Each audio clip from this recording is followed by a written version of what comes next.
Oh god, we haven't done this in so long and we're so fucking bad at it. We were never good at this.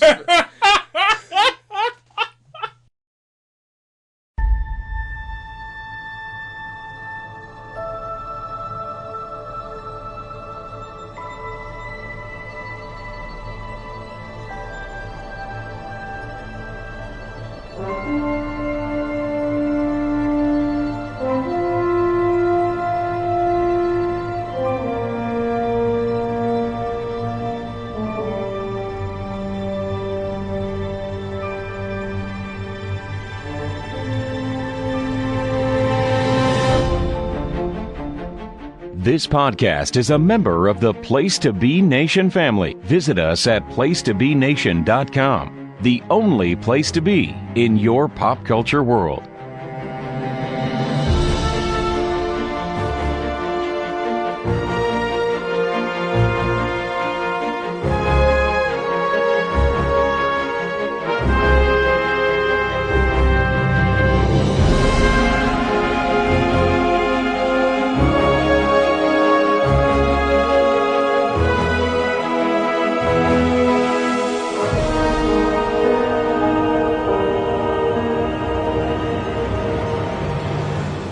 Hello, listeners, and welcome to episode 32 of the Glenn Butler Podcast Hour Spectacular.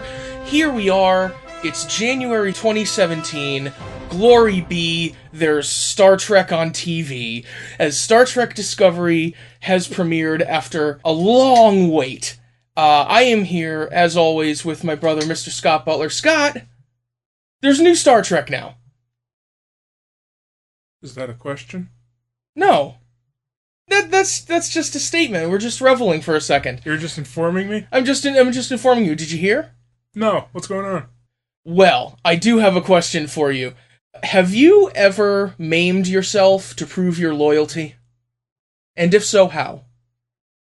I have never maimed myself to prove my loyalty. I have maimed myself for fun. Just accidentally, right? Several times. Did I ever tell you about the time that I accidentally stabbed myself in the back of the heel? I wish you would. It's story time on the Spectacular. This is the spoiler-free portion of the podcast where I talk about the time I accidentally stabbed myself in the back of the heel. So, when I was younger, I liked to build plastic model kits. I didn't put a lot of work into them. I didn't paint them and put on all the decals and everything. I just liked to put them together and then play with them like they were toys. And one of the fun things with playing with these plastic models that I had built is that A, they were made out of really soft plastic, and B, they were made out of material that was designed to be assembled.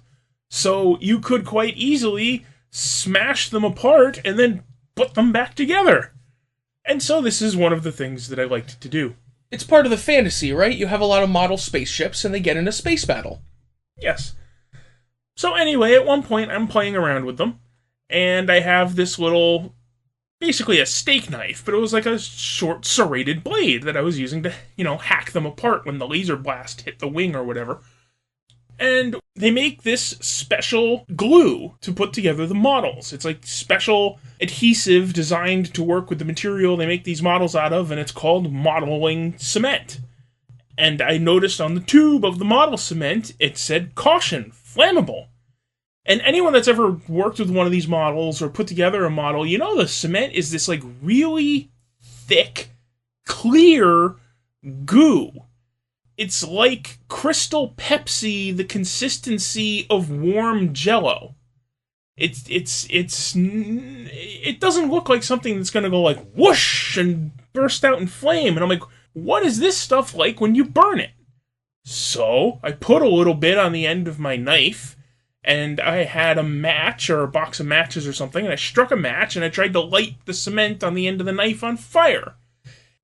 So let me paint the picture for you. I'm sitting on my bed, and I have my leg crossed in front of me, and I have newspaper spread out so that, I can work with the models, and if it drips some of the glue, or I can spray paint them and whatever. And so I have newspaper spread out, and I'm sitting basically on my bed with my leg crossed in front of me, playing with this stuff.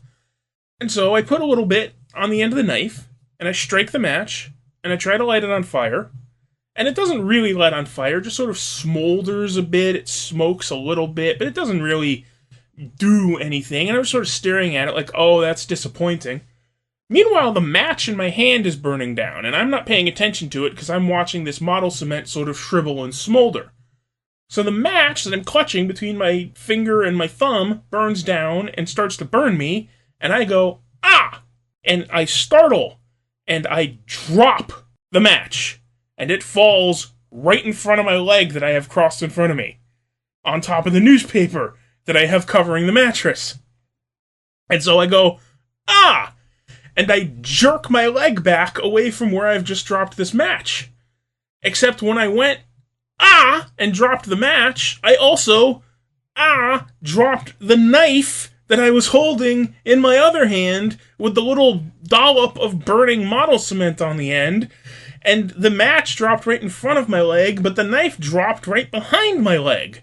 So the second time I went, and jerked my leg back away from where I had just dropped the match, I impaled the back of my heel on the end of this knife. That's a heartwarming story. You want to know if I've ever maimed myself out of loyalty? Have you ever maimed yourself out of loyalty? Only emotionally. So, we are here to talk about the bombad new Star Trek show, Star Trek Discovery. That of the many delays and the many entrances and exits among production staff, and lo, the many struggles that it took to get this show made. Can you really call it a television series when they're only going to air one episode on television? Episodic programs on streaming services are also TV shows.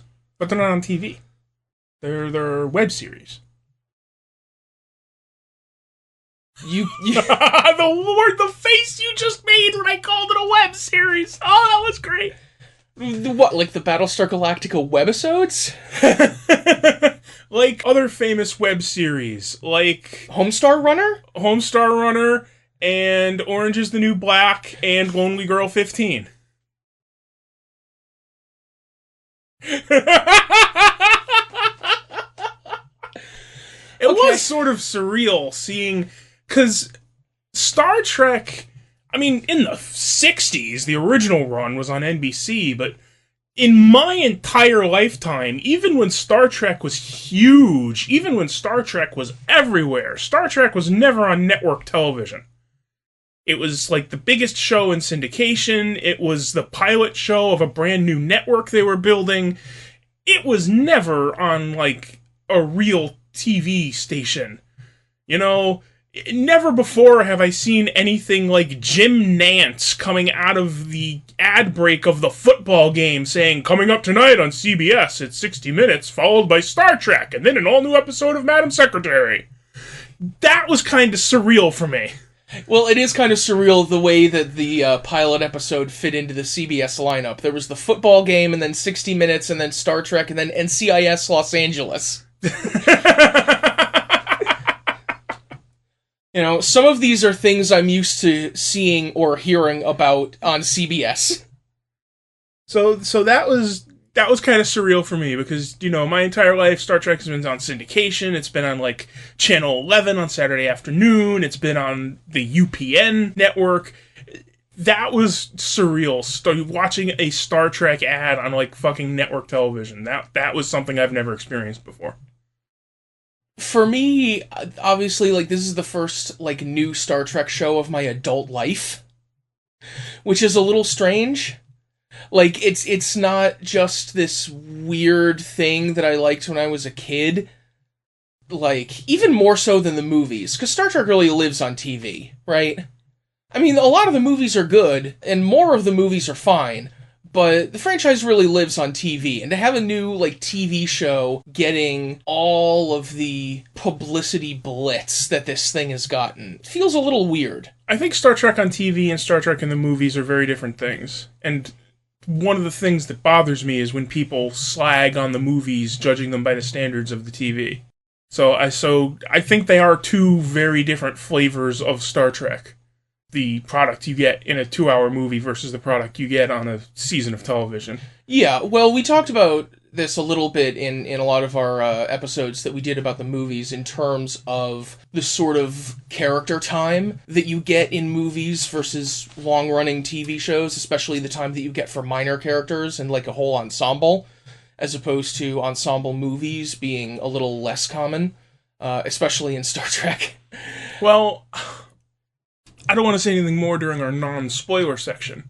Yeah, but fair. I have a related point to say about that. So, without getting into spoilers, let's stay more general. What did you think? Was it any good? We forget to talk about that sometimes, don't we? I think you were telling me the other day we forget that sometimes. Yeah. Did you like it? There were definitely some things I liked about it. Some of the characters I thought were very good. I like the protagonist. I like the science officer, Lieutenant Saru. I think he has a lot of potential. I think he's a very, very interesting character. That character, I wasn't crazy about him all the time, but I definitely think he has a lot of really interesting potential. Yeah. Some of the dynamics I liked. I think it has a lot of potential, the whole show in general. What did you think? I think it's kind of too early to tell. Because of the way they structured it, because of the way the story went, which we'll get into more once we start getting into spoilers, but I think it's kind of too early to judge. It was definitely interesting. They did some interesting things with the character choices, which some of them I wasn't crazy about, but for most of them, again, I think it's kind of, you have to let it play out a little and see what they do with it before you can really judge, you know?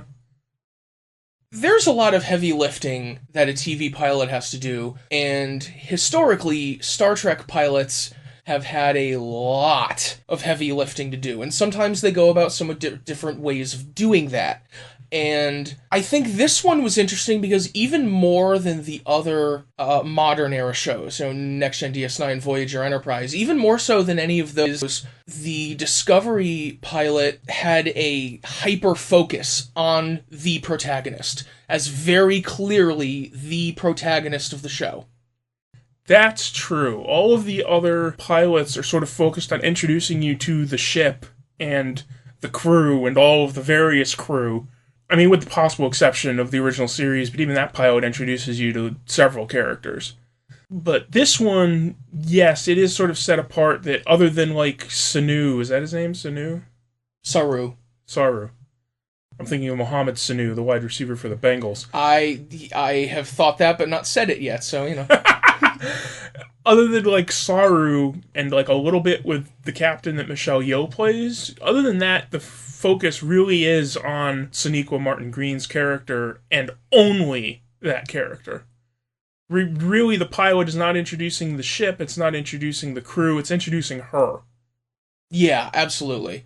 And the good news is that, she can maintain that level of interest that you need for that as an actor and as a character. Yeah, it does a really good job of introducing her, and she carries it well. She handles the focus and the brunt of carrying the story, and she does a really good job. I'm not sure how much more we can say without getting into spoilers. It's really hard to talk about a thing without talking about the thing.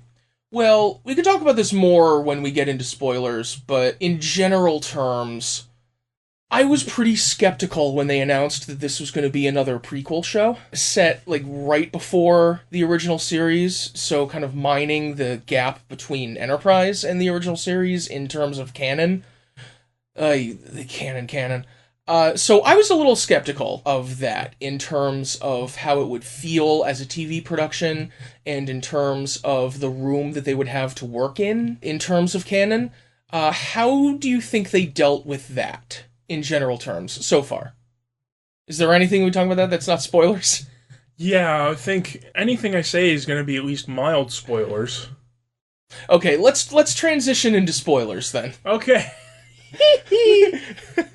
Spoilers! Spoiler warning. Everything that this show... Okay. I cannot find any indication in this show that they give two shits about trying to fit into canon in any way whatsoever. And frankly, that I'm at a point in my life where I'm comfortable enough that I'm okay with that. There was a point in my life where I obsessed over shit like that, but I've kind of just learned to let that go.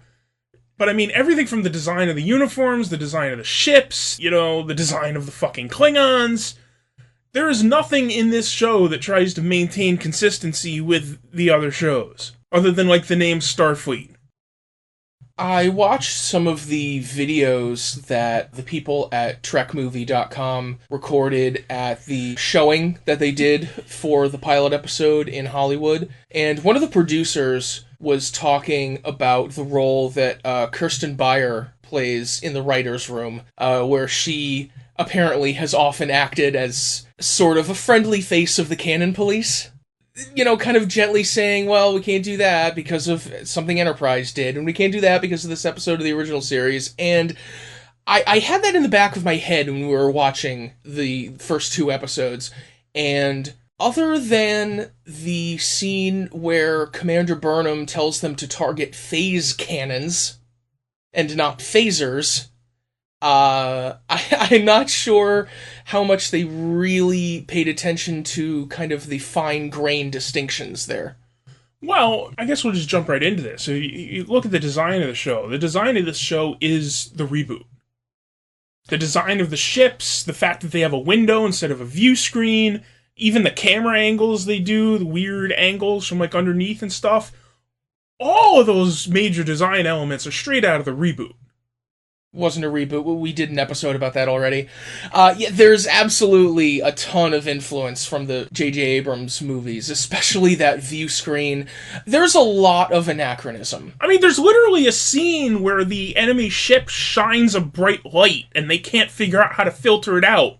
And they don't have the option of just turn off the view screen, because it's not a view screen, it's an actual fucking window. Yeah, they're trying to polarize the windows or whatever. Which is only the case in the J.J. Abrams reboot movies. So, right off the bat, if they're trying to stick to, like, fitting in with Enterprise and the original series, they're not. They're not even trying. And like I said, I'm okay with that. I don't care, as long as they, like, do something interesting with it. Oh, good lord, if this had happened when we were teenagers... Oh god, I would have been so angry about things, but, like, I've learned to let that go, because it really doesn't matter. But yeah, I can still acknowledge that no, they're not trying to fit in with anything. The uniform design, the ship design, the technology... Yeah, that's one reason why I was very skeptical about the prequel setting, because, I mean, it's not disqualifying for the show, and I'm not going to be some, shitty... like I would have been as a teenager about all this stuff, but it's kind of in the back of my head that, The Cage is taking place around this time, maybe a few years later. Yeah, give or take. So, elsewhere in the fleet, there are good old Constitution-class starships, and people are wearing their sweater uniforms, and supposedly there's gonna be some, transitional movement on that, but... I still wonder why it was worth the trouble to set it in this time. In this place in the timeline. You can just as easily, if you really want to do a season arc about the Klingon War, you can just as easily have another Klingon War at any point in the timeline. I'm sure you could have enough. Well, that depends on what story they end up telling, and we really won't be able to know that. We won't be able to judge that until we see the series as a whole. Yeah, fair. That's something else I want to get into later, but one of the problems with doing a prequel series, and one of the problems people brought up when they did Enterprise, and it's the same problem with this, is that if you're going to do a prequel to the original series, then you have to make it look more primitive than the 1960s vision of the original series. And for Enterprise, they kind of tried to do some of that, but didn't really do it very well. And this show, clearly, they're just not even trying. Everything is view screens, everything is touchpads. No, they're not even trying to go with the design aesthetic of the original series in any way whatsoever. Which, I mean, you can't really, because it would not really be accepted for, a mainstream drama series. Yeah, there are facets of, what we have now that's more advanced than what they showed in the original series. Yeah, touchscreens. FaceTime is more advanced than original series communicators. Touchscreens, flat screen view panels. Yeah, we're already past flip phones. They still used discs in the original series, data discs that they put into their viewer and shit. CRT monitors on everyone's desk. There's stuff we have now that is far more advanced than the original series, and to try to do more advanced from us, you're not going to be able to reconcile the two. which is why I'm mostly fine with it, you know? I don't care about the design aesthetic that much. I'm not going to pillory them for that. No, not really. And I've got to admit, I think the uniforms looked better, like, in motion on the screen than they did in still photos. The uniforms hit one of my pet peeves. And it's one of the pet peeves I had with the JJ reboot uniforms, too, is that the uniforms are a little too outside the box. What do you mean? Like, they have a pattern that runs down the uniform, and it's made up of, like, 1,000 tiny little Starfleet deltas. What is the possible in-universe rationalization for that? Well, I mean, what's the in-universe rationalization for everyone changing their uniforms every 5 years? It's just, someone, you know what? This is a post-scarcity utopia, right? Not yet. Not if they're sticking with the pre-TOS time frame. They didn't have replicators yet. Yeah, that's one point that a lot of the producers and such have been talking about, that it's just so inconvenient to have replicators. Ron Moore got in on that too, like 15, 20 years after he was writing Star Trek, still talking about it was so inconvenient to have replicators. Where was I? I mean, this is an advanced utopia. Whether or not it's technically post-scarcity in every respect, whatever. So, you may have more people who can devote themselves to the designing arts. Yeah, but this is a uniform. I mean, they don't make army uniforms with a pattern of like 10,000 tiny little flags covering the whole thing. I'm pretty sure that's a kind of camo you can get, but I'm not sure the actual military uses it. I don't know much about real-world military uniforms. I saw someone say once while discussing them in terms of Star Trek uniforms that there are heads of military departments who do kind of make small tweaks to the uniforms when they come into power, and then the next person might make another small tweak, but not wholesale changes like we see over and over again in Star Trek, of course, because, costume designers gonna design costumes. That just bugs me when there's that sort of design feature that is so obviously made by a costume designer trying to make something Star Trek-y rather than somebody designing a uniform for Starfleet. You know? I suppose. Let's turn back to the story a little bit, now that we're well into spoilers and the whole uniform discussion has put off the uninitiated completely. Speaking of things being Star Trek-y or not, what did you think of the story in these two episodes in terms of that? I thought the story was fine, except that it was like a 2-hour prologue for the rest of the series. I mean, even more so than other pilots. It's as if the DS9 2-hour pilot was about the Battle of Wolf 359, and you didn't even see Deep Space Nine until episode 3. That's sort of what they've done here, where they've set up the situation, and, like, we don't even see the Starship Discovery in these 2 episodes.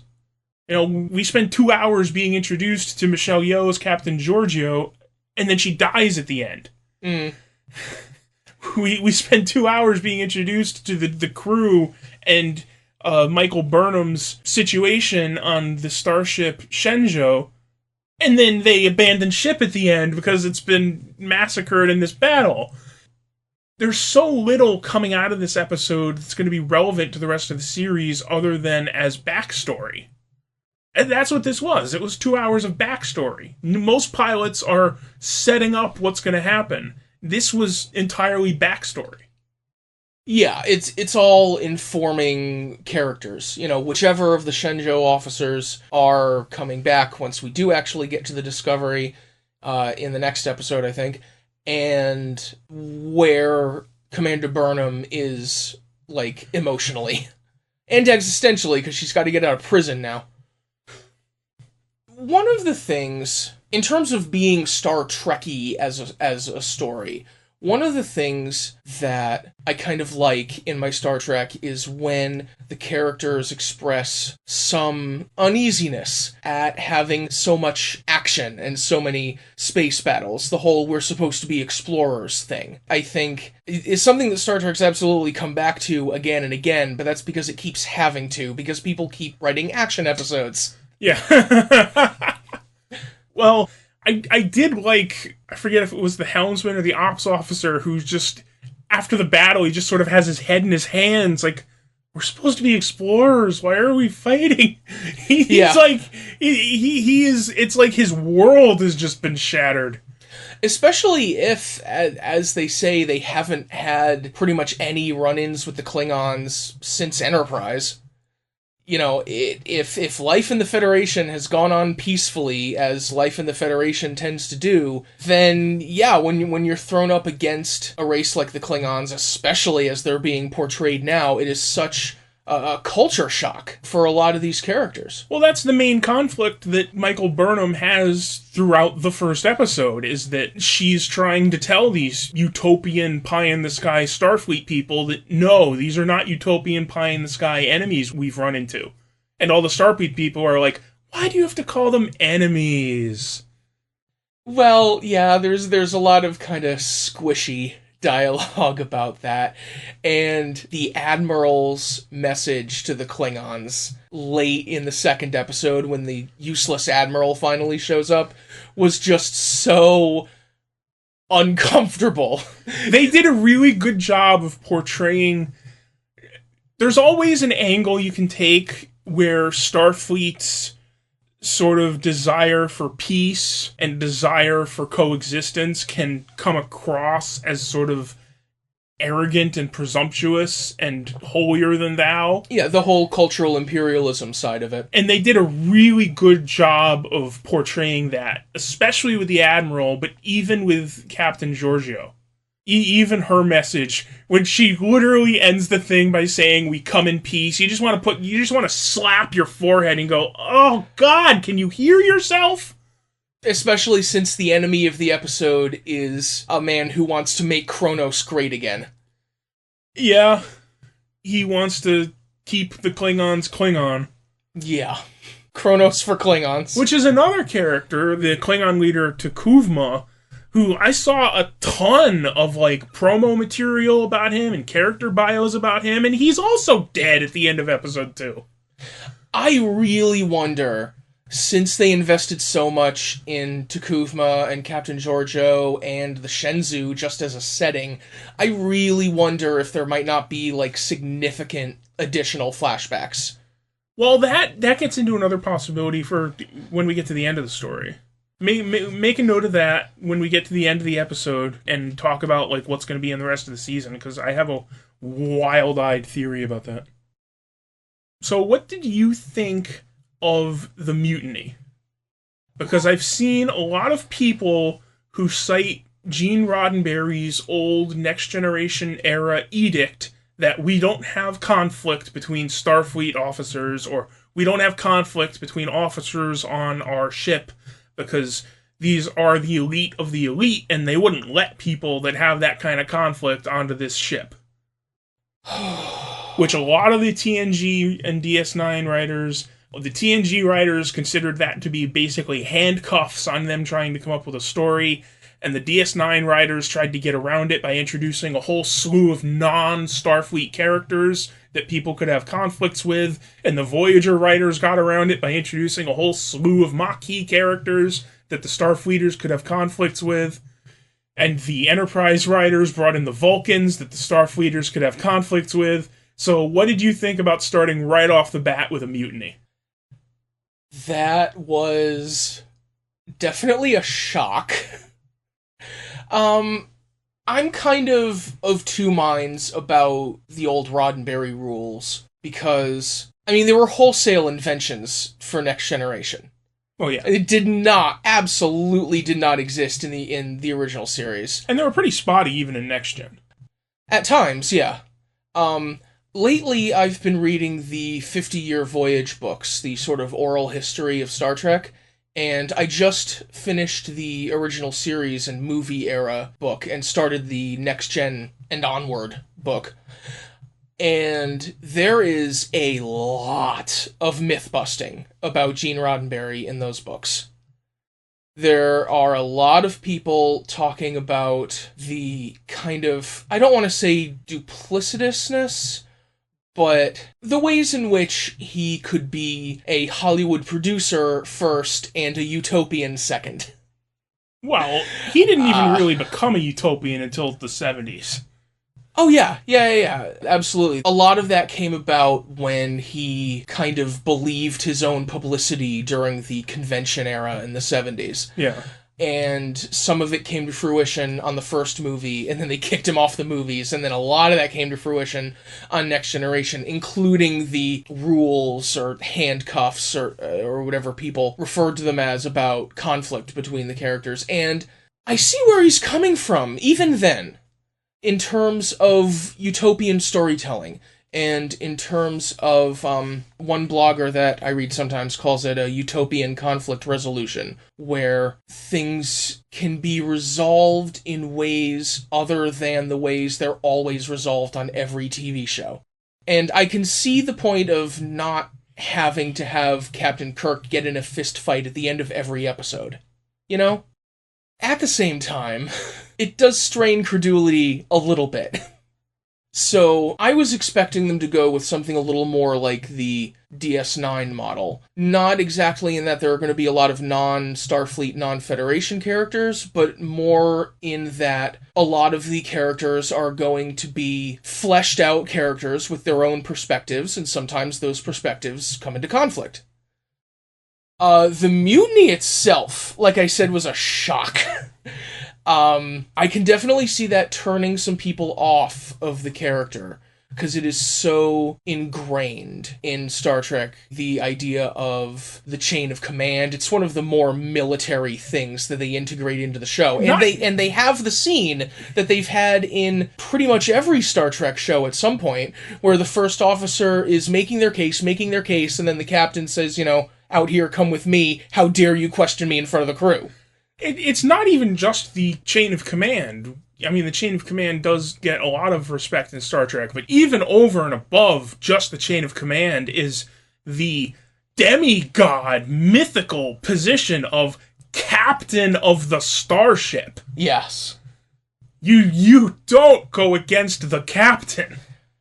Yeah, the captain makes the decision, and you can argue, but that's the captain's decision.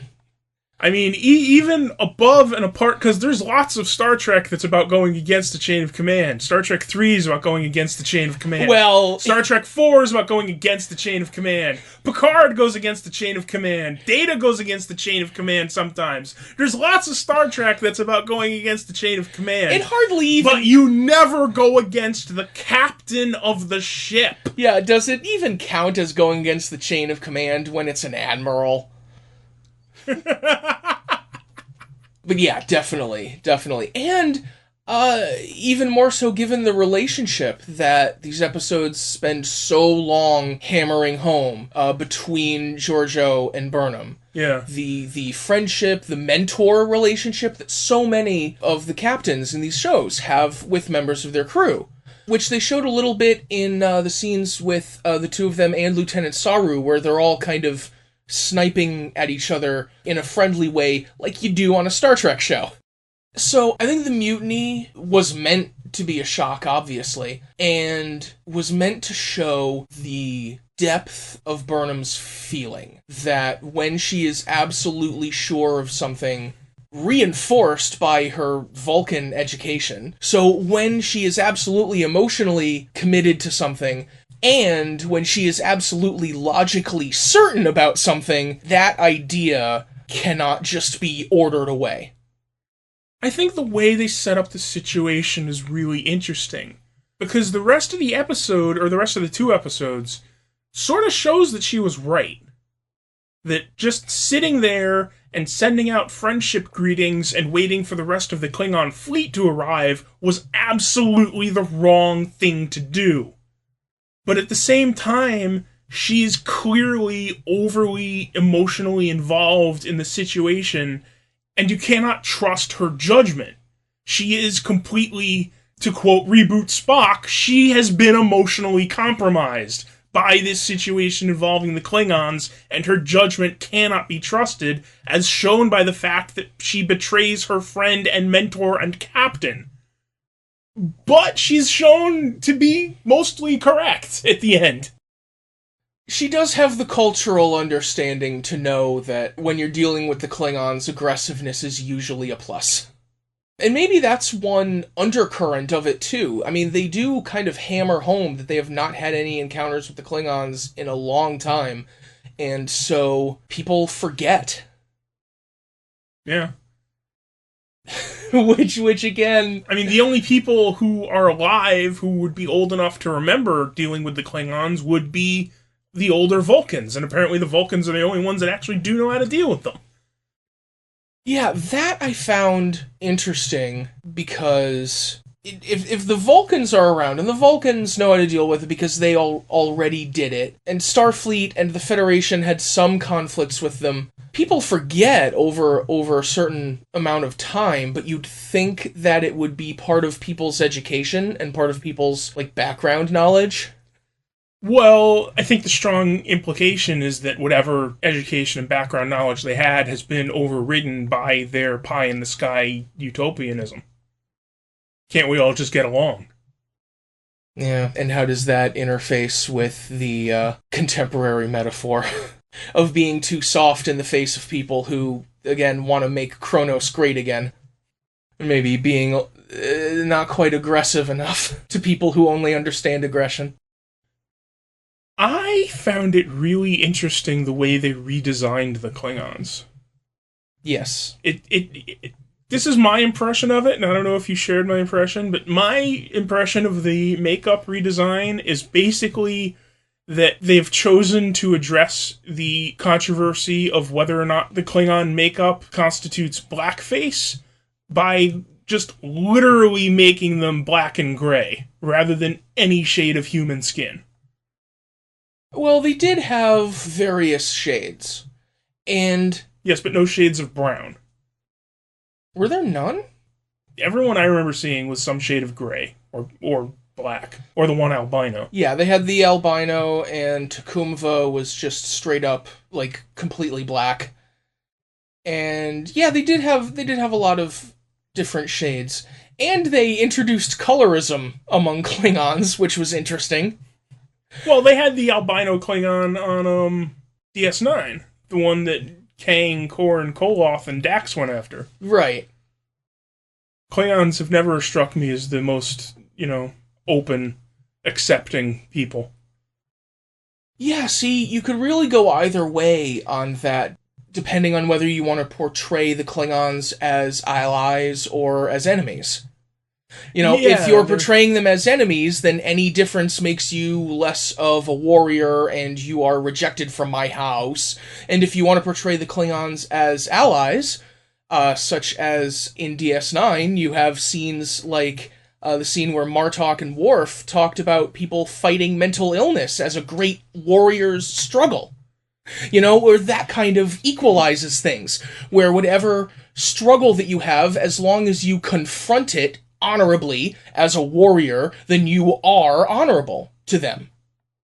And that's how you get kind of racially inclusive Klingons versus racially or culturally exclusive Klingons. Well, again, it's like with the Starfleet pie-in-the-sky utopianism. It's what angle do you put on it? What English do you put on the ball? How do you shade the portrayal? Do they ruthlessly persecute any perceived weakness or difference, or perceive any difference as a weakness? Or will they judge any show of strength and honor and say, okay, I don't care what you are, you've shown strength and honor? Again, it's just how you spin it, what kind of angle you put on the portrayal. Yeah, and Tecumseh as a character obviously is way on one end of that spectrum. as very much like a Klingon fundamentalist, or a Klingon traditionalist. Well, he sort of shows both sides, because at first he's like, you don't come from a great house, you don't have a great family name, you are not worthy to be in my presence. And then the guy puts his hand in the fire, and after that, Takumbra's like, oh, well, if you're willing to withstand pain for our cause, then you've proven yourself, and now I don't care that you don't have a great house name or whatever. Yeah, maybe I'm an old fuddy-duddy, but I kind of preferred it when the Klingons cut their palms, rather than just burning themselves. You know, they didn't have people sticking their hands in open flame on the road to Kalhaya.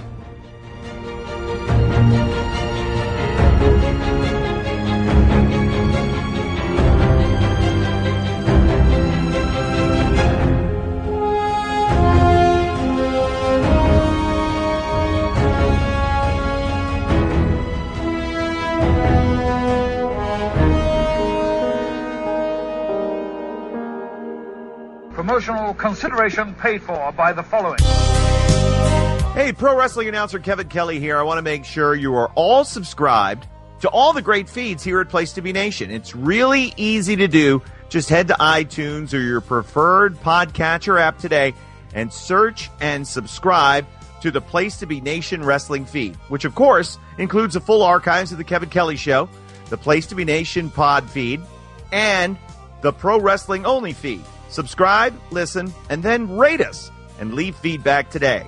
And be sure to give Justin your true thoughts. I mean, don't hold back. After all, he is kind of a jerk. Just listen to Scott.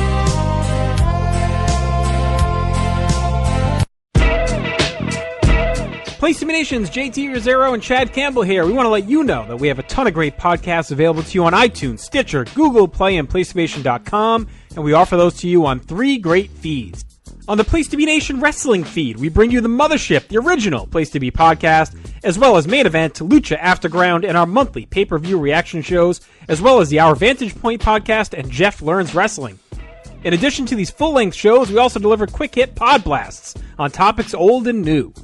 Over on the Pro Wrestling Only feed, we dive deep inside the wrestling business with a stacked army of experts leading the way. The feed features potpourri shows such as This Week in Wrestling, Greetings from Allentown, Psychology is Dead, Puro Potpourri, Stacy and Elliot's Bogus Journey, and the Military Industrial Suplex. We also have shows that focus intently on certain topics like Letters from Center Stage, Space City, and NWA Classics on Demand Adventure, Through the Years, Strong Style History, Strong Style Story, and Mount Olympus. Plus, the feed has the full archives of legendary shows like Titans of Wrestling, Where the Big Boys Play, Letters from Kayfabe, and much more.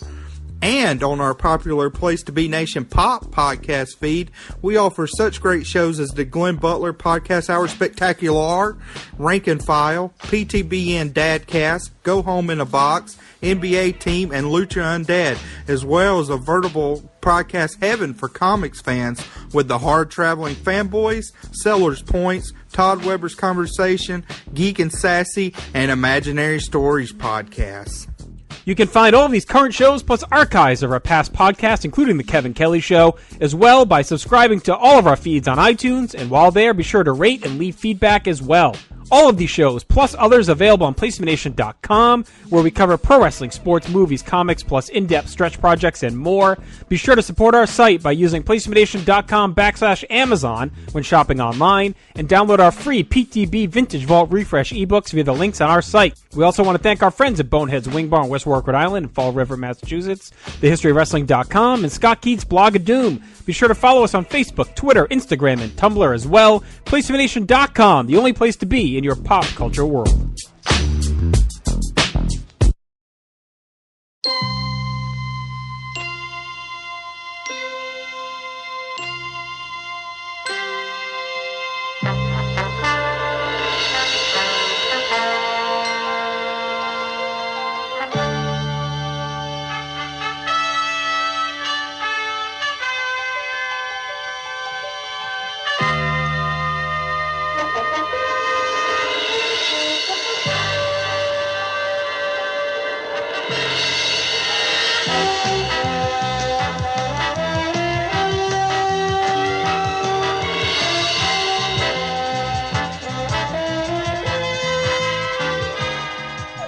Let's get a little more into the Klingons.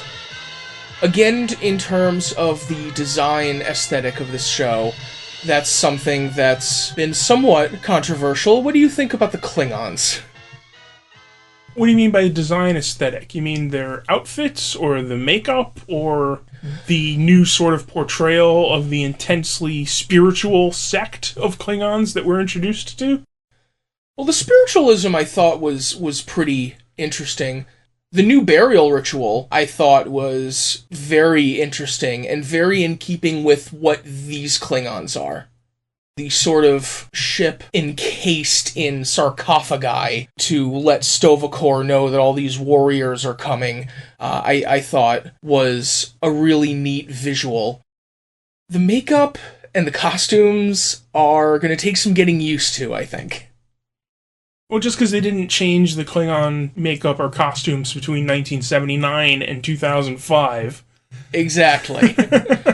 And I know, in terms of pedantic canon conflicts, I mean, people talk about that being just different houses, because it's a big empire, and even on our one planet, we have all the ethnic diversity that we have, so why can't Klingons? Which is fine and all, but even in that case, I would have expected to see, like, one old-style Klingon when they had those representatives from every house showing up.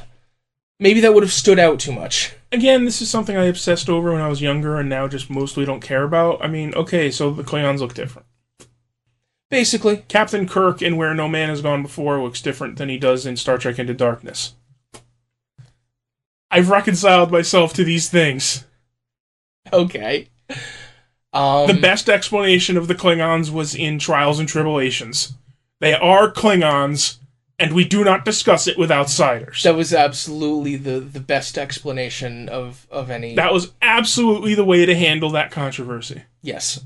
Answered and done with. Answered and done with in the exact way that those characters would deal with it. My main problem with the Klingons is that we have like a 5 or 10 or 12 minute scene of the Klingons, and they're all speaking Klingon throughout the entirety of like a 10 or 12 or 15 minute scene. You don't need to do that. We understand that Klingons, amongst other Klingons, are going to speak Klingon. You can just show them speaking English, you know? Like in a James Bond movie where the enemies all speak in English even though they're all Russian. I think that's a bad choice to have a long, extended scene of subtitled Klingon. Rather than just use the, drama convention of showing it in English because the audience is watching it in English. I think that's unnecessarily limiting the actors, too. And also, they were speaking so slowly for the whole time. Every time they were speaking Klingon, they said everything really, really slowly and deliberately. And it just slowed everything down. And it harmed the actors trying to, emote. Yeah, because they were concentrating more on phonetically sounding out a language they didn't know than they might have been sometimes emoting as their characters. Exactly. I don't think that's just, I like it better the way it was when I was 13. I think that's sort of... I understand the artistic choice to have them speak in their native language, and there are shows that do that, with Spanish-speaking people and such, but number one, that's an actual language that actual people speak and actual actors already know and are native in and can fully emote in, which is not going to be true for Klingon for pretty much any actor. I mean, there are people who are fluent in Klingon, but that can't really be the first line in your casting call. And so they have, phonetic guides and people on the set to help with the Klingon and everything, I'm certain, but it has to serve as a bit of a distraction. And part of that might also be the heightened level of prosthetics. The Klingons are no longer just a couple of prosthetic pieces, it's a full mask now. Mm. So that might be part of it, the full mask, the fake teeth, and constantly having to sound out Klingon. I understand it as an artistic choice, but I think I would have preferred it in English. I mean, that's just sort of a convention. I mean, having actors or portraying characters who speak a foreign language is not a new thing. It's not a uniquely science fiction thing. You portray characters in French, or characters that speak Spanish, or characters that speak German, and you show them speaking the language the audience understands so that the scene works for the audience. It's just sort of, the convention of how these scenes are portrayed. And so when they did the long, extended scenes, like if it was like a couple of lines, it would have been one thing, but the 10-minute speeches in really, really slow, deliberate Klingon, it was just, I thought that was a bad choice. Imagine if they'd made everyone learn Russian for Hunt for Red October. Kapitan Bayou! Kapitan Bayou! Captain scared the Americans out of the water. And as Tecumseh died at the end of episode 2, he looked into the distance and said, "I would like to have seen Catha." They let you travel from Andor to Vulcan to Proxima Centauri. No papers. While we're on the Klingons, what did you think of the apparent implication that Tecumseh invented cloaking? That's another, one of those, canon consistency things that I'm not going to get hung up on. I mean, the strong implication of Balance of Terror is that that's the first cloaking screen anyone's ever heard of. But it's not that much of a stretch to imagine the history of cloaking technology as, having ebbs and flows, as we know it did after Balance of Terror. We know that after Balance of Terror, the Federation eventually learned how to detect the cloak, and then they made a better cloak, and then they made better sensors, and then they made a better cloak, and then they made better sensors, and then we know it went back and forth like that. We know that in Enterprise Incident, they stole a cloak so they could learn how to detect it, but later in the movie era, they had cloaks that they couldn't detect anymore. And we know it went back and forth like that. So it's not a horrible stretch to just extend that to earlier in the timeline as well. That, look at these Klingons, they have some sort of cloaking technology, and then at some point, the Federation scientists learn how to penetrate the cloaking technology, and then along comes Balance of Terror, and here's a new cloaking technology that we can't penetrate, so now we have to learn how to penetrate it. It's a minor thing that doesn't fit with the previously established canon, but I don't care. I'm just going to sort of roll with it. Sure, I mean, not even on a canon level. I mean, they had cloaking in Enterprise, too, but it just seems dramatically convenient. Well, anytime you bring up a cloak, it's convenient. I mean, what is the cloak but, a convenient way to give the enemy somewhere to hide behind in the middle of empty space? Well, I mean, that whole cloak versus sensors arm race is pretty clearly, the allegory for stealth technology, too. So it's not just a dramatic convenience, but another military thing. Because they're the military, right? Well, it started off with, we want to make a submarine episode where you're trying to find the enemy, but you're having trouble locating them. How do we do that in outer space? Maybe they can cloak themselves, It's the way these things come about. I think it's more interesting that apparently it's standard operating procedure for the Klingons to have one warrior just sort of standing on the hull of their ship in case anybody flies by in an EVA suit. Well, I don't think he was just standing out there. I think he went out there when Burnham landed on the thing and triggered it. But also they were actively trying to trap them. I suppose. I feel like there's probably more character stuff we should talk about, but, one of the things that we mentioned is that because these 2 episodes are all prologue, and also because episode 2 was so heavily focused on the one space battle, that, we don't know a lot of the character dynamics quite yet.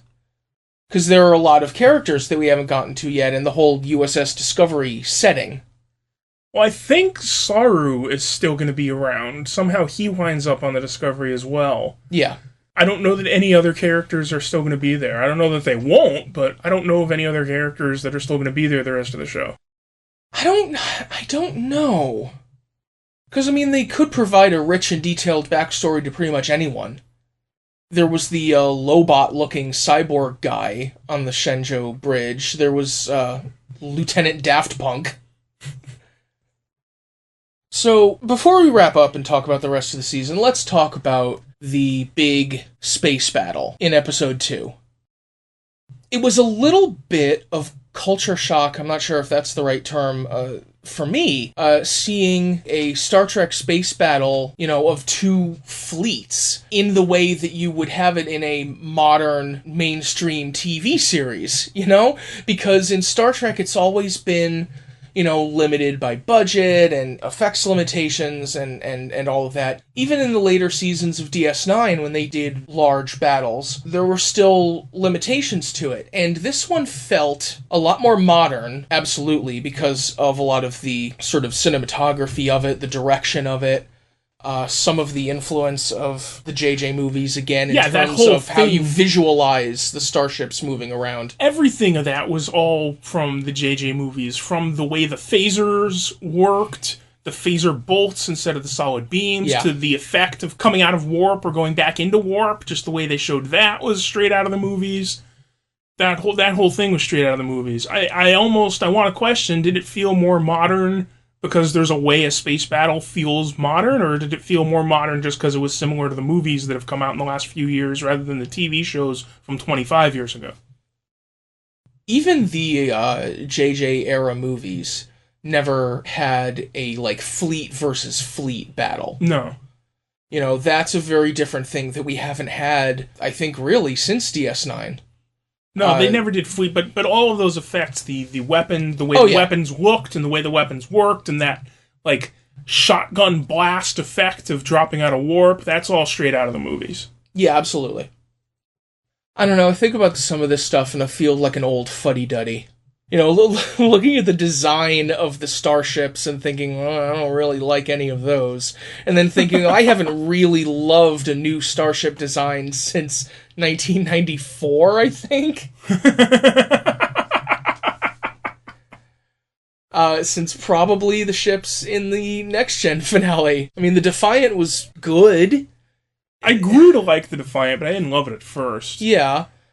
And, I can make my peace with some of the Voyager-era designs, but, the Enterprise-era designs and some of the ones in the movies, like the First Contact ships, I never really took to. So it kind of feels like repeating myself when I say that the new starships that they designed for this battle, and there were, 15 of them? I lost count. Yeah, I felt like every ship was a whole new design. Oh yeah, they were all different designs, which is something else that you never had in a Star Trek battle before, because it was always, the same model copied a bunch of times. I don't know. Maybe it's just because that's what I'm used to, but I almost feel like that would be, if you're going to have the idea that they have starship classes, then you would have many starships of the same design, not 1,000 different designs, And maybe a Constitution in there? That wouldn't have been a bad idea to just throw in a Constitution or two. And also to have, 2 or 3 other ships of the same design as the Shenzhou. And maybe a ship of the design of the Discovery. Or maybe even just have the Discovery involved in that battle and introduce it that way. Well, they're not going to duplicate the hero ships. Just in terms of, you want the design of the hero ship to be instantly identifiable to the viewer. So, in a space battle like that, they're not going to duplicate the Shenzhou, and they're not going to have, another ship of the same design as the Discovery, because when you see the Discovery, it needs to be a big deal, because this is going to be the ship that we're going to be on for the rest of the season, I think. I understand that argument, but at the same time, it doesn't really make sense. Why would you have 5 Excelsior-class ships and a bunch of Miranda-class ships, but only 1 Galaxy-class? It doesn't make sense. In universe, it doesn't, really. That's all. Of course, the way they got around it in this show was to never have 2 of the same ship. Yeah. Okay. Again, before we talk about the rest of the season, while we're still on specifically these first 2 episodes, we should probably talk about Ambassador Sarek. I was not a fan of the guy playing Sarek. I think his portrayal was okay, but it just didn't feel anything like Sarek to me. I agree. I think it's a fine enough character to have, and I understand why they made it Sarek, but it didn't necessarily feel like Sarek. No, it would have worked better to me if it had just been another Vulcan, because then maybe I just wouldn't be judging it as harshly, and then I could just say whether the guy was good or bad at playing a Vulcan, rather than judging him against Mark Lenard. And on the one hand, I think maybe I'm unfair judging him against Mark Lenard, but on the other hand, I've seen not William Shatner play Captain Kirk and was fine with it, and I've seen not Leonard Nimoy play Spock and I was fine with it. And you saw not Mark Lenard play Sarek. What, for like 2 seconds in Star Trek V? No, in Star Trek 11. Oh yeah. That was almost a different Sarek. It was a very different Sarek, like a lot of the characters are very different in that universe. And that's another, again, not trying to go into a picky canon thing, but in terms of character dynamics, a lot of the sort of characterization of Sarek is known. We only got him a few times. He was just in the one episode of the TV show and a few movies, and again in Next Gen. But each time he appears is almost like a character milestone for him, in terms of his relationship with Spock in his first several appearances, in terms of his relationship with humanity and emotionality, and a lot of that kind of has to be tweaked to have him be Michael Burnham's adopted father. If he has an adopted human ward, it really puts a whole new spin on his treatment of Spock. Yeah. And not in a good way, the way that you can incorporate the existence of Cybok into the story, and like it suddenly, spontaneously provides a lot of really interesting explanations for how he treats Spock. The existence of Michael Burnham as his adopted child, or his ward, or whatever you want to call it, it raises a lot of questions about his treatment of Spock, and exactly how that worked and where some of his behavior came from. I don't want to make definitive pronouncements about it after 2 episodes, but it does feel very strange. It feels kind of tacked on. Like, why did it have to be Sarek? I mean, even if you want to have a character of a human raised by Vulcans, which frankly I didn't think they handled very well. But if you want to have a character of a human raised by Vulcans, why did it have to be Sarek? And why did you have to bring this actor in and try to have him play Sarek rather than just play a Vulcan? He would have been okay as, like, generic Vulcan, but I didn't get any of the kind of gravitas I expect from Sarek. Even Ben Cross in the reboot, who was very, very different from Mark Lenard's portrayal of Sarek, but he had that kind of gravitas you expect from Sarek. He was able to handle that aspect of it. James Frain in Discovery, I just didn't get that from him. Like I said, it would have been okay for generic random Vulcan we've never heard of before, but I didn't think it was good enough for Sarek. I definitely think you hit it in terms of the gravitas. And I hope if he's more of a regular character that develops a little. If there's going to be more with Sarek, which I'm pretty sure that there is, because it's a huge part of Burnham's backstory and her kind of centeredness, I would like to see how Amanda fits into this whole situation.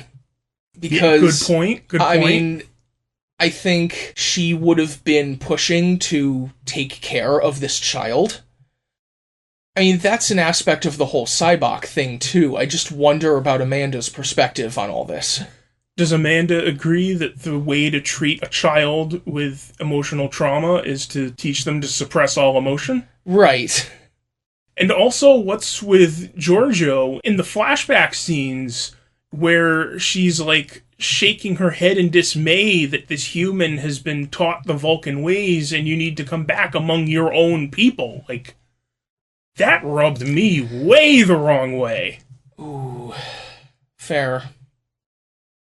That's why when you think of what we might get in the rest of the season, that's one reason why I think we are not yet done with Captain Giorgio and the Shenzhou and that whole situation. Because I think there's gotta be more of Burnham's backstory coming, more of the transition between bowl cut Vulcan Burnham and current version of that character. Okay, here's my harebrained, wild-eyed idea. They show in the preview for, like, coming up this season, where we actually get snippets of the Discovery and the captain of the Discovery on this show called Discovery, where we haven't seen the Discovery yet after 2 episodes. They intimate that there's, like, weird shit going on the Discovery, and the captain has this, like, crazy idea that he needs the convict Michael Burnham for, and they show, like, scenes of weird shit going on, like anti-gravity or probability manipulation or something going on there that's kind of wacky, and the characters are like, whoa, what the fuck is that? And the captain has nefarious plans, and he's bringing in the convict to advance them somehow. What are the chances that somehow at the end of all this, the war with the Klingons gets retconned by weird, freaky science on the Discovery? Oh. And that at the end of the season, Giorgio isn't dead anymore. Oh, goodness. That is not where I thought you were going. That was the thought that occurred to me watching that preview for what's going on in the rest of the season. I don't think they're going to retcon the Klingon War. You don't think there's going to be some sort of time travel element or rewriting history element to whatever weird science experiment is going on the Discovery? I don't know what the weird science element of it is going to amount to. One of the characters was billed as an astromycologist, which is the study of space mushrooms. So I don't know how the mycology is going to impact on things. Mushrooms, they're all going to do a little too much LDS and just daydream that Giorgio's back and they're not at war with the Klingons? Well, if they beamed the LDS over to that Klingon sarcophagus ship, that might help. I don't think they need any more. You know, just mellow them out a little, right? Okay, so where did you think I was going then? Well, I'm not sure. I'm not good at harebrained theories. Well, you just said, wow, I didn't think that was where you were going. Where did you think I was going? Okay. At the end of the season, they have to end the war. Because season 2 isn't going to be about the Klingon War. No? No. I don't know what it's going to be about, but okay. Why wouldn't they extend the war over multiple seasons? I believe the producers have said that, you know, it's a season arc and it's going to wrap up. But I really think... I don't think that Michelle Yeoh is going to come back as an active, alive... It's so weird. Star Trek would do that in one episode. I don't think they'll do that for an entire season arc. Well, this is a whole new world of television, which can be the next topic we talk about. How do you mean? This is sort of the new model of how they make television, where they make a whole season at a time. And it's not like a season of television was in the 90s. It's like a 10-part episode. Yeah, a lot of which they've made already, so they can't exactly... They can't exactly get feedback on, like, the Klingons always speaking Klingon and then kind of make adjustments later. I think they've made a lot of the show already. But I mean, it's not like they get, like, a season commitment and say, okay, we want 25 episodes. Go make 25 episodes. Mm-hmm. They, like, put together a proposal of, like, we're going to make... How long is this season? 10 episodes or 13 episodes or... It's going to be 15 total. It was this 2-part pilot and then 13 more episodes. Okay, so they put together the proposal for 15 episodes. Like, we have a story to tell, and we're going to tell it in 15 episodes. But when you structure your season that way, you don't put in episodes like Captain's Holiday. You don't put in episodes like In the Cards or Take Me Out to the Holosuite.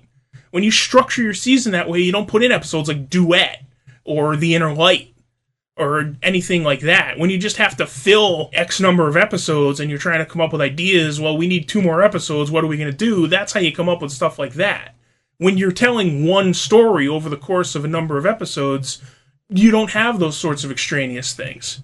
And that's both a good and a bad thing. It's more focused, everything you do has a purpose, but on the other hand, you don't get in the cards, you don't get the inner light, you don't get duet, you don't get Take Me Out to the Holosuite, you don't get episodes like that when you have your entire thing pre-planned.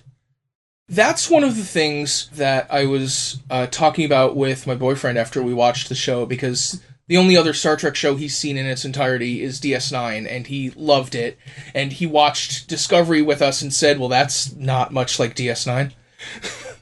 One of the things that I absolutely love about Star Trek is just what you were saying, in terms of having to fill that episode commitment and just doing things that are weird.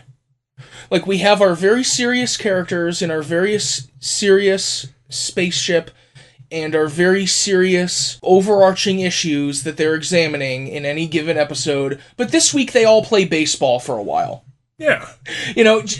One of the things that I love about Star Trek is that it has that combination. It has that variability. It has the ability to be a little slow and a little ponderous and a little bit of an overt metaphor.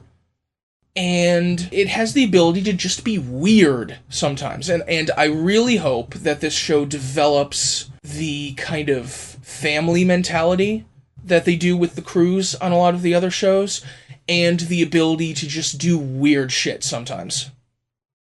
Well, there's pros and cons to each approach, but this is a different way than any other Star Trek show has been planned out before.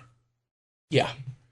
There are definitely pros to being able to tell larger stories, being able to go into more detail, being able to paint your picture over 2 or 3 or 4 or 5 or 6 episodes, being able to do your prologue over 2 hours of television rather than 5 minutes at the beginning of the pilot. There's advantages to that, but the disadvantage is that you don't have these sort of weird meanderings that can wind up being irrelevant, but sometimes wind up being really great. When you have a focused 15-episode story, you're not going to just sort of have the drumhead off on the side here. You're not going to just sort of have Who Watches the Watchers off on the side here. You don't need the drumhead. She's guilty. Like, she did it. Well, that's something else. They seem to be implying in the flash forward, in the preview of what's in the rest of the season, they seem to be implying that, like, she's somehow to blame for being at war with the Klingons, when really she had the only idea that might possibly have prevented the war.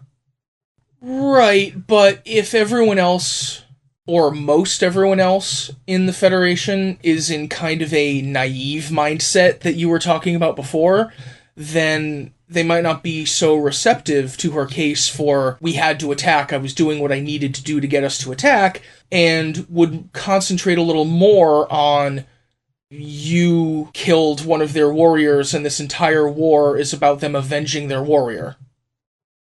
That's one dynamic that I'd like to see them do a little more with than they've done in Star Trek in the past. Like, we talked a lot about Voyager not living up to basically any part of its premise. But I saw someone online making the comparison to Tom Paris coming out of prison to serve on the Starship, and the way that by the end of the pilot, they were just treating him like another officer. They talked about discipline issues a few times, but it really wasn't as big a deal as you might think it would be to have an ex-con among all the perfect Starfleeters. So that's a dynamic that I think they can do a lot with in this show. Well, it was only once in a blue moon they even had any issues with the Maquis terrorists just spontaneously joining the crew of Starfleeters. Yeah, basically. I mean, Major Kira had more issues with being a former terrorist, and she was on her home turf.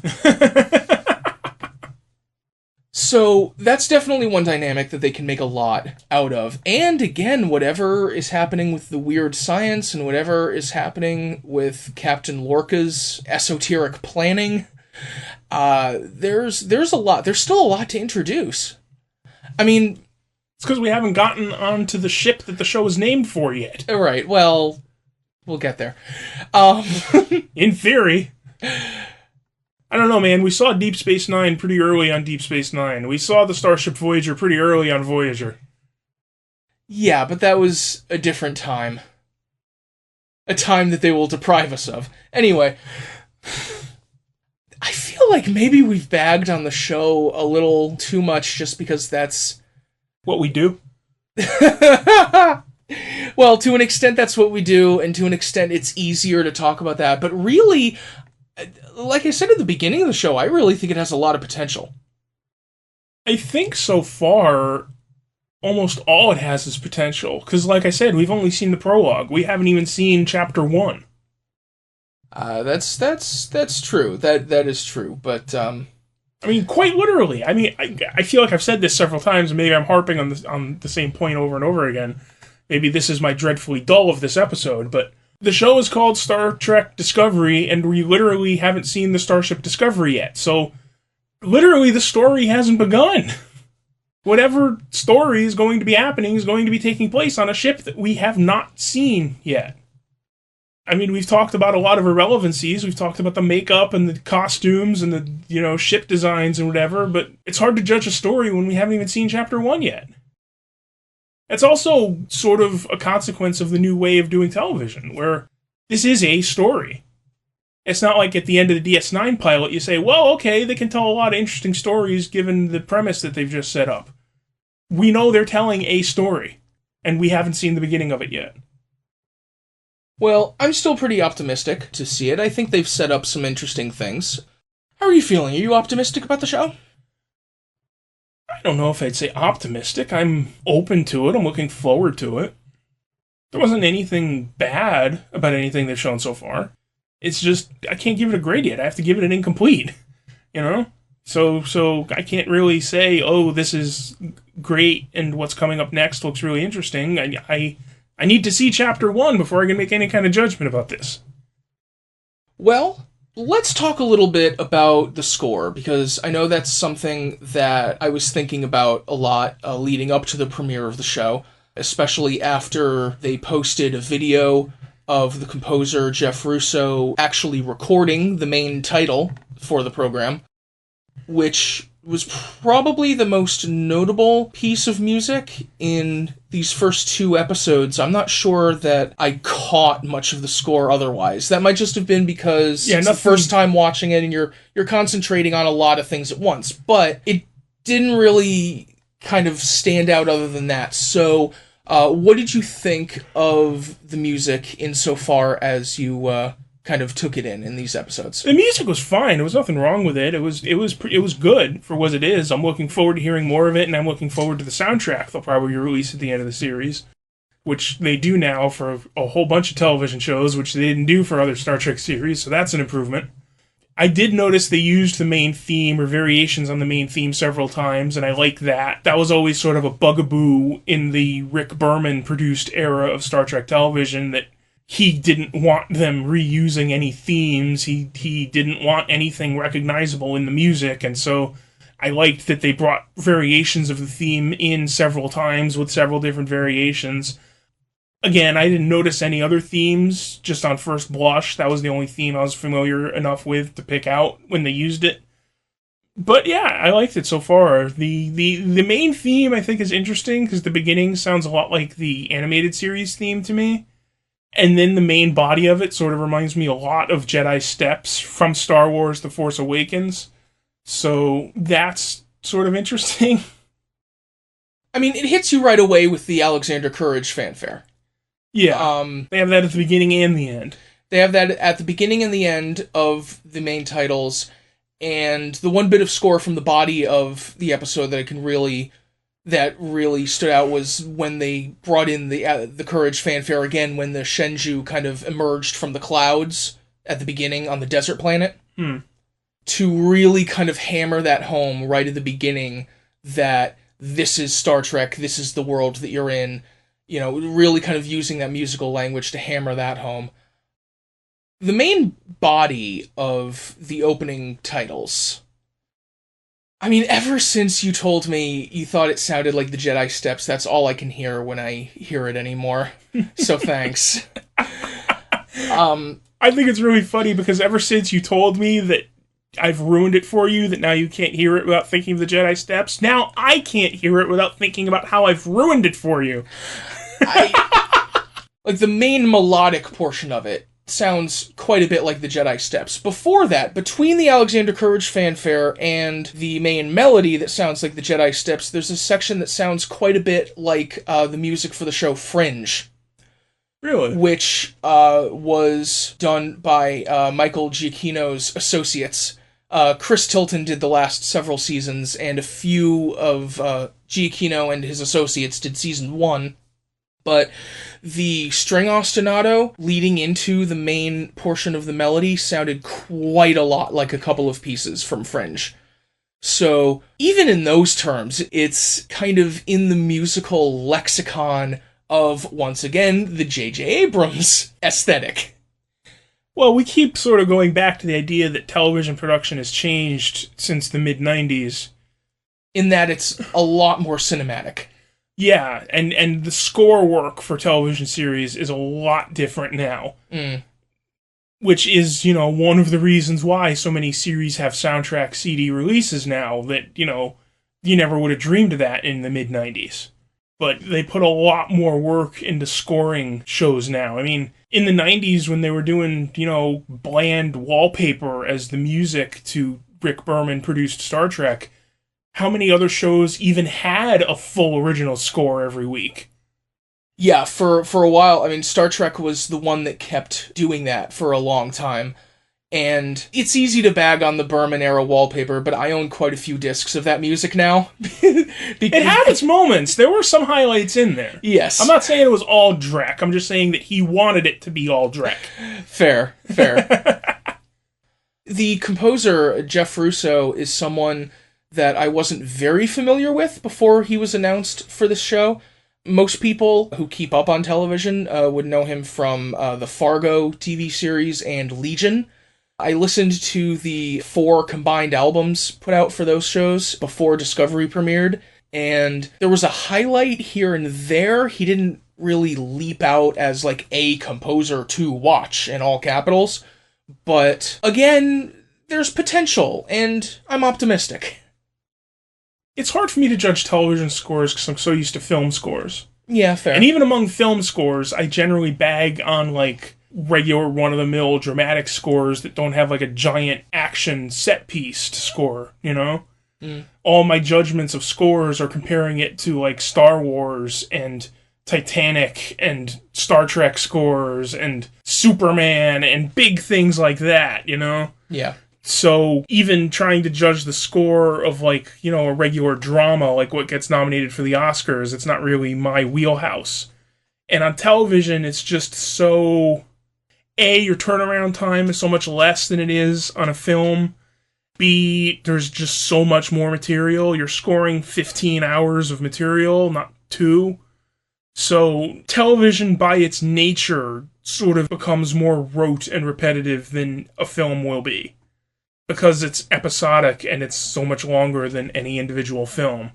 And so I feel like judging television scores against my knowledge and experience of listening to movie scores is sort of, it's an unfair comparison to make, It's like judging the effects on a TV show on a TV budget versus judging the effects of a major motion picture budget. Well, meanwhile, one of the main comments I've seen about Discovery is that, the effects and the makeup and the cinematography and everything is so cinematic, is the word that a lot of people have used for it. It is very much upscale. We'll see how that goes for an extended TV season, as opposed to the pilot episodes, but... Well, CBS is obviously putting some money in this, because this is sort of, this was conceived as the first original show on their Netflix competitor. Yeah, I bear no grudge toward the Good Wife spin-off series, but they're getting a lot of subscriptions for this. So, they're gonna want to attract people. Yeah, absolutely. All right, well, dear listeners... Thank you for being with us for this look at the first 2 episodes of Star Trek Discovery. We will not be doing this episodic week by week because it is going to be, a season arc, a whole unified story. But here is what we're going to do. They are splitting the season for Discovery, so the first run of episodes is going to run through the 5th of November. So we are going to be back after that to talk about the first 8 episodes of Discovery. And then they're going to come back with the last 7 starting in January 2018, and we will be back after the season ends to talk about it again. In the meantime, we're going to try to start doing podcasts again. Scott, how do you feel being back in the podcast Mind Palace?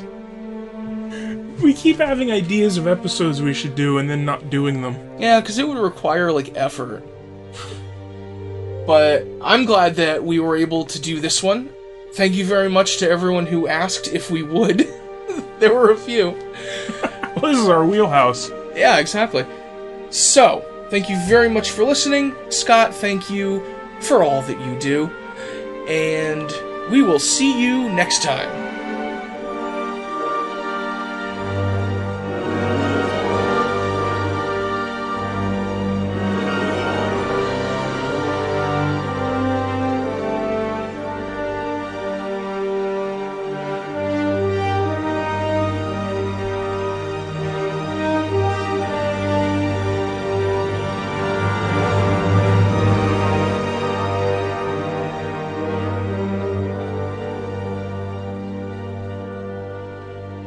Other than, Saru, did you just mute that? No, I forgot. You literally said, let me mute that. And then what I did was plug it in.